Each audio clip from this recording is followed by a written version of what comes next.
ఒక quartz creativity కాదు, నాకు డ్రాయింగ్, పెయింటింగ్ అన్నా కూడా నేను చాలా ఇష్టపడతాను. ఎంత ఇష్టపడతానో అంతే బాగా గీస్తాను కూడా. నాది నేను చెప్పడం ఎందుకు, మీకే చూపిస్తాను. ఆర్ట్స్ అయితే ఇప్పటివరకు నేను చేయలేదు. పెయింటింగ్ అయితే నేను ఇప్పటివరకు చేయలేదు. కానీ డ్రాయింగ్ అయితే చాలా విచ్చలవిడిగా, చాలా ఇష్టంతో గీస్తాను. ఏదైనా చూసి అంత పర్ఫెక్ట్గా గీయకపోవచ్చు, బట్ ఒక 80-90% నేను రీచ్ చేస్తాను. ఏదైనా ఓన్గా గీయాలన్నా కూడా గీయగలుగుతాను.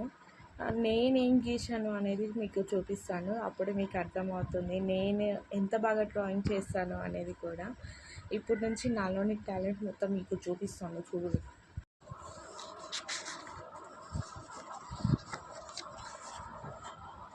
సారీ, ఇది నా లక్కీ బాబు మ్యాథ్స్ బర్త్డే ఫొటోస్. ఈ ఫోటో గురించి నేను తర్వాత మాట్లాడతాను. నా డ్రాయింగ్స్ చూసేయండి. ఇవైతే నేను నా లక్కీ బాబు నా పొట్టలో ఉన్నప్పుడు నేను నా క్రియేటివిటీ అయితే ఇలా చాటుకున్నాను. నేను చేసి వాళ్ళ బ్రెయిన్ అవుతుంది అని చెప్పేసి నేను ఒక వీడియో చూశాను అప్పట్లో. సో నేను ఎక్కువగా డ్రాయింగ్స్ చేయడం, ఇంకా కార్డ్స్ రాయడం, ఇంకా అలా అలా అలా అలా చేసేదాన్ని. ఇదైతే నేను ఫేస్ ఒక్కటి కొంచెం చూసి చేశాను, నాకు ఫేస్ అంతగా పర్ఫెక్ట్ కాదు, సో చూసి చేశాను. రిమైనింగ్ అయితే మై ఓన్ క్రియేటివిటీ.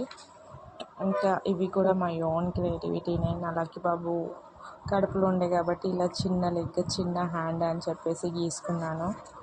అండ్ ఒక మదర్ సన్ లవ్వింగ్ ఇలా ఉంటుంది అనేది ఇలా నేను గీసుకున్నాను నిజంగా. అండ్ ఇదైతే మా రియల్ ఫోటో. మా ఆయన, నేను, మళ్ళీ కంప్లీట్ డిఫరెంట్ వచ్చింది. బట్ ఇట్లా పడుకొని ఉండి ఒక ఫోటో దిగాం, సో ఆ ఫోటో ఇలా డ్రా చేసుకున్నాను. అండ్ ఇక్కడైతే నేను, మా హస్బెండ్, అంత పర్ఫెక్ట్ రాలేదు but okay. And butterfly girl బాగుంది కదా, నాకు చాలా ఇష్టం ఇది. ఇంకా అయిపోయాయి. అయ్యో ఇంకొకటి ఉండే, వెయిట్. మన గాంధీ తాత బొమ్మను అయితే గీసుంటే అది లేదు, మరి మిస్ అయిందో లేకపోతే ఎవరికైనా ఇచ్చాను.